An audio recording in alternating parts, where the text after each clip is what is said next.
10 matches जो WrestleMania के main event में होने के काबिल थे। Number 1, Shawn Michaels versus Undertaker WrestleMania 25। WrestleMania 25 में शॉन माइकल्स और अंडरटेकर ने पूरा शो ही अपने नाम कर लिया था। दोनों रेसलर ने एक शानदार मैच किया और कुछ फैंस तो इसे रेसलमेनिया के हिस्ट्री का इकलौता महान मैच भी बताते हैं। और क्योंकि ये मैच इतना ज्यादा शानदार हुआ था, इसलिए इस वर्ल्ड में ऐसा कोई मैच ही नहीं था जो आगे जाकर इससे ज्यादा सफल हो पाता, जिसकी वजह से रैंडी ऑर्टन और ट्रिपल एच वाले मैच को मेन इवेंट में लोगों ने ज्यादा पसंद नहीं किया। WWE के नजरिए से देखा जाए तो उस वक्त रैंडी ऑर्टन और ट्रिपल एच का मैच मेन इवेंट में करना एक सही फैसला था, क्योंकि उनका फ्यूड बिल्कुल नया था और फैंस को रेसलिंग के सबसे बड़े स्टेज पर इन दोनों रेसलर को लड़ते हुए देखने का बेसब्री से इंतजार था। दुख की बात है कि ये मैच ज्यादा चल नहीं पाया, क्योंकि दोनों ही रेसलर को देखकर ऐसा नहीं लग रहा था कि वो एक एपिक फ्यूड का हिस्सा थे। आउट ऑफ कैरेक्टर पर बात करते हुए ऑर्टन ने बताया कि कैसे एचबीके और अंडरटेकर के मैच के बाद उनके ऊपर मेन इवेंट करने का दबाव बना था। चलो बात करते हैं नंबर 2,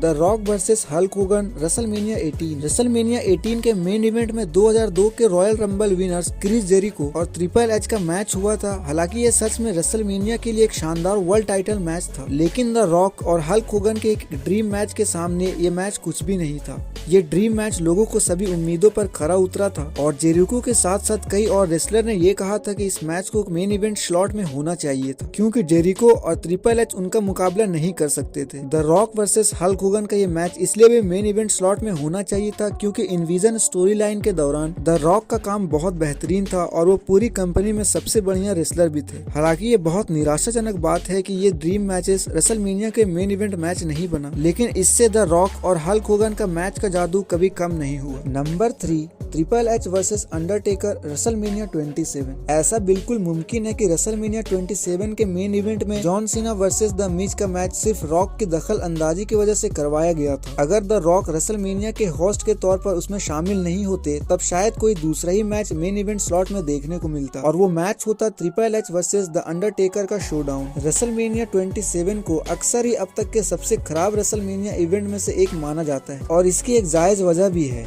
लेकिन ट्रिपल एच और अंडरटेकर का मैच सच में शानदार था और इसकी वजह से ही वो शो पूरी तरह से खराब होने से बचा था। अगर उनका मैच शो के मेन इवेंट में करवाया जाता तो शायद WWE फैन बेस की नजरों में इस बुरे शो की हालत ही सुधर जाती। चलो बात करते हैं number 4, John Cena versus Undertaker WrestleMania 34। ये तो सभी को पता है कि रेसलमेनिया 34 का मेन इवेंट कितना असफल रहा था। इस शो के मेन इवेंट में Brock Lesnar versus Roman rings का यूनिवर्सल टाइटल के लिए मैच हुआ था और ये मैच हर तरह से खराब था और इसको देखने वाले लोगों ने भी इस मैच को मेन इवेंट में देखने में कोई दिलचस्पी नहीं थी। अगर बात करी जाए इसकी जगह किस मैच को मेन इवेंट में होना चाहिए था, तब WWE के पास बहुत सारे ऑप्शन थे। पहला तो उनके पास जॉन सीना वर्सेस अंडरटेकर का ड्रीम मैच था। अगर WWE इस मैच को थोड़ा और बढ़ाती जिससे ये मेन इवेंट के लायक बन जाता, जैसा कि अंडरटेकर भी चाहते थे, तब इस मैच को सच में उस तरह के मेन इवेंट स्पॉटलाइट मिलना चाहिए था। दूसरे मैचेस जिसको आसानी से उस शो के मेन इवेंट में डाले जा सकते थे वो है रोंडा रॉजी और Kurt Angle versus Triple H और स्टेफनी मैकमैन का मिक्स टैग मैच। और अगर WWE इन दोनों रेसलर को एक शानदार मैच करने का एक मौका देना चाहती तो शायद AJ Style versus Shinsuke Nakamura का मैच भी मेन इवेंट में हो सकता था। Number 5, Ric Flair versus Randy Savage WrestleMania 8। जब रिक फ्लेयर और रैंडी सेवेज का WWE टाइटल वाला मैच रेसलमेनिया 8 के मेन इवेंट में बुक नहीं हुआ, तब सबको बहुत हैरानी हुई।